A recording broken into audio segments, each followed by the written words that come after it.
हरियाणा प्रदेश में चुनाव से पहले नायब सैनी के नेतृत्व में जब घोषणा पत्र जारी किया, उसमें हमने लाडो लक्ष्मी योजना की घोषणा की थी। हम 2100 रुपये हम महिलाओं को देंगे।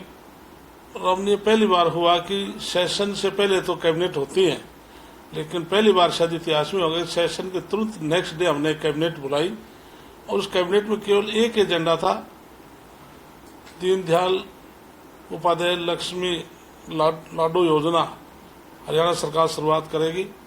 और उसमें हमने फर्स्ट फेज जो लिया उसमें 1 लाख तक जिनकी आईडी में इनकम है, उसमें लगभग 19.5-20 लाख महिलाएं आएंगी जिनकी 23 साल से उम्र से लेकर 60 वर्ष तक होगी। और 1 नवंबर को हम वो देने जा रहे हैं।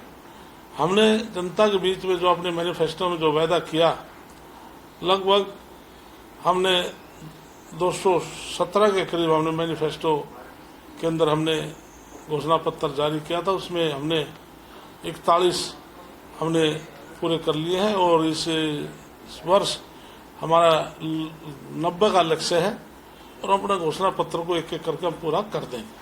सर, फ्यूचर विभाग भी बनाया गया है, आगे कौन कौन से डिसीजन लेने इसमें बात थोड़ी अधूरी रहेगी। जो लाडो लक्ष्मी योजना में इसमें हम 2100 रुपये प्रति महीना देंगे, जो लगभग एक वर्ष में लगभग 5000 करोड़ के करीब सरकार की तरफ से राशि देनी पड़ेगी। लेकिन सर, इसको लेकर कांग्रेस भी सवाल खड़े कर रही है। आपने जब घोषणा की थी तो आपने कहा था कि सर महिलाओं को मिलेंगे, लेकिन अब नॉर्म्स खड़े कर दिए हैं तो उससे सब महिलाओं को इसका लाभ नहीं मिलेगा। इसके लिए महिलाओं के लिए हमने जो वायदा किया हम पूरा करेंगे। माननीय नायब सैनी जी ने शुरुआत की है, शुरुआत अच्छी की है, भविष्य भी अच्छा होगा। सर, फ्यूचर विभाग का गठन किया गया है, ये विभाग क्या करेगा और किस तरीके से आगामी समय में हरियाणा के लिए काम करेगा? कौन सा विभाग? फ्यूचर विभाग। फ्यूचर विभाग अलग अलग से डिपार्टमेंट, हरियाणा सरकार जनता को शुल्क देने के लिए कम से कम लोगों को कठिनाई ना हो, सरकार जनता के नजदीक जाए, खुद जाकर काम करे। अब अलग अलग काम डिपार्टमेंट बड़े कि जब हम छोटे डिपार्टमेंट करके काम देंगे तो जनता को उसका अधिक लाभ होगा।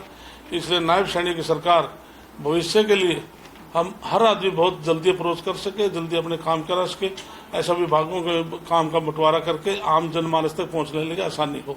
सर, क्योंकि हरियाणा की बात करें या पंजाब की बात करें, सब जगह बाढ़ की तस्वीरें सामने आ रही है, किसानों को भी बहुत नुकसान हुआ है। किस तरीके से देखते हैं आप? ये प्राकृतिक देन है कि अधिक वर्षा होने के कारण, जिससे हमारे पड़ोसी राज्य हैं उनमें बहुत अधिक बारिश चल रही है, जिससे हरियाणा प्रदेश में भी बहुत प्रभाव है। क्यों हमारे हरियाणा के अंदर जमुना के अंदर पानी अधिक छोड़ दिया गया है, इसलिए जमुना के नज़दीक जो लगते जो गांव हैं उनमें काफ़ी मात्रा में फसलों को नुकसान हुआ है। इसलिए सरकार पूर्ण रूप से पूरे प्रयासरत है कि प्रदेश में जो बाढ़ की स्थिति है उससे निपटा जाए। सर, 10 सितंबर से किसानों के लिए पोर्टल भी खोला जाएगा, जहां किसान अपना जो क्षति हुआ है वो पोर्टल पे अपलोड करेंगे। इसके लिए नायब सैनी सरकार ने हमने विधानसभा में ही सरकार के विपक्ष की तरफ से कॉलिंग अटेंशन मोशन आया था और सरकार ने हमने उसको हमारे अध्यक्ष महोदय ने एक्सेप्ट किया था, स्पीकर साहब ने। तो उसके बाद उस पर डिस्कशन हुआ तो 9 डिस्ट्रिक्टों में जहां पर फसल खराब हुई है और किसानों के लिए पोर्टल खोल दिया गया था। सर, आज भी एक बैठक है जिस बैठक में आप शामिल होने के लिए पहुंचे हैं, उस बैठक के बारे में थोड़ी जानकारी दे दीजिए। इसमें स्वस्थ भारत मिशन जो है, लोगों को स्वास्थ्य के प्रति जागरूक करने के लिए हरियाणा सरकार प्रयासरत है। आज CR पाटिल की अध्यक्षता में पूरे आज हमारी मीटिंग है, जिसमें मेरे सभी डिपार्टमेंट के वरिष्ठ अधिकारी भी आज मौजूद रहेंगे। मीटिंग चल रही है तो हमारा सेशन अभी आफ्टर लंच शुरू होगा, मैं भी जाऊंगा। इसमें हरियाणा पर की जो अब तक की जो प्रगति रिपोर्ट है वो आपके सामने प्रस्तुत करूंगा। बाकी आज नए जो सुझाव हैं एजेंडे के अंदर हम सरकार की तरफ से हम देना काम करेंगे। राज्य में कुल 6618 गांव हैं, जिसमें से 3938 गाँव में ODF प्लस मॉडल गांव घोषित किया गया है, जो कि 60% उपलब्धि दर्शाता है।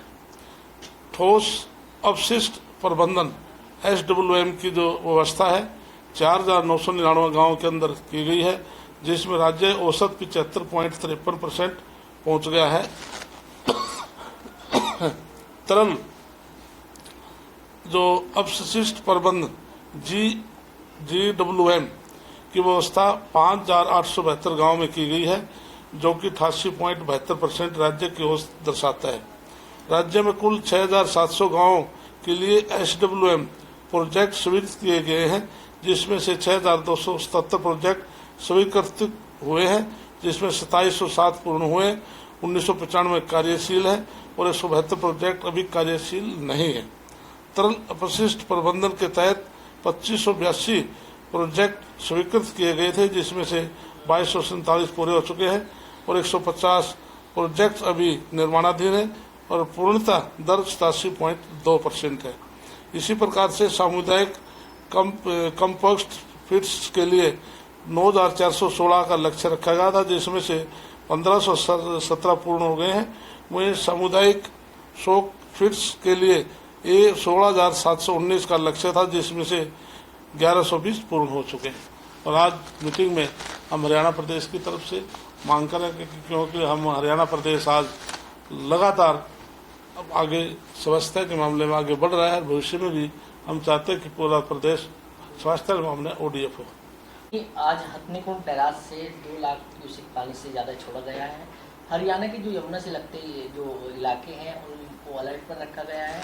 सरकार की क्या तैयारी? इसके लिए जिस प्रकार से हथनीकुंड बैराज से लगभग 2 लाख क्यूसेक से पानी छोड़ा गया, मैंने पहले बताया कि पूरी सरकार रेड अलर्ट कर दिया गया है। पूरा प्रशासन बाकायदा निगरानी बनाए हुए हैं कि किसी प्रकार का कोई जान माल का किसी प्रकार का कोई नुकसान ना हो।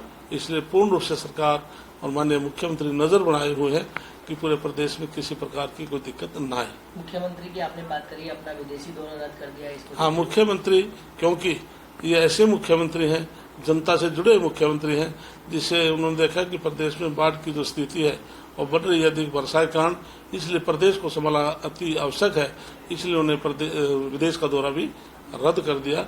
इसके लिए मैं माननीय मुख्यमंत्री की बहुत सराहना करता हूँ। धन्यवाद। इस बार विधानसभा का जो सत्र रहा काफी हंगामेदार के लिए कांग्रेस पार्टी काम रोको प्रस्ताव लेकर आई थी और 6 बार हाउस एडजर्न हुआ, लेकिन जो प्रस्ताव लेकर आए थे स्पीकर साहब ने कहा ये आपका उचित नहीं है, इसलिए खुद कांग्रेस ने उसको चेंज करके लॉ एंड ऑर्डर पर प्रस्ताव दिया था। और हमारे हरिंदर कल्याण जो हमारे स्पीकर महोदय हैं, उन्होंने स्वीकार किया और 2 घंटे का समय डिबेट के लिए दिया। और अब आप देखेंगे, प्रोसीडिंग देखेंगे, वीडियो देखेंगे, जब विपक्ष ने, क्योंकि 5-6 लोग बोले, 2 घंटे का समय था, सत्ता पक्ष के किसी व्यक्ति ने, एक व्यक्ति ने को टोका टाकी नहीं की। जब हमारे लोगों ने डिबेट में बोलना शुरू किया, उन्होंने हंगामा फिर शुरू कर दिया और जब माननीय मुख्यमंत्री ने जब रिप्लाई देना था, उसके बाद उन्होंने पूरा हंगामा खड़ा किया। और बीच में ही ये पहली बार हम देखने को मिला कि जो प्रस्ताव लेकर आते हैं और अपनी बात कह लेते हैं और फिर वो बात रिप्लाई ना सुने, वॉकआउट करके बाहर चले गए थे। इसलिए कांग्रेस पार्टी की नीति रही है कि ये अपने स्टैंड पर कभी रहते नहीं और पहली बार ऐसा देखा गया है।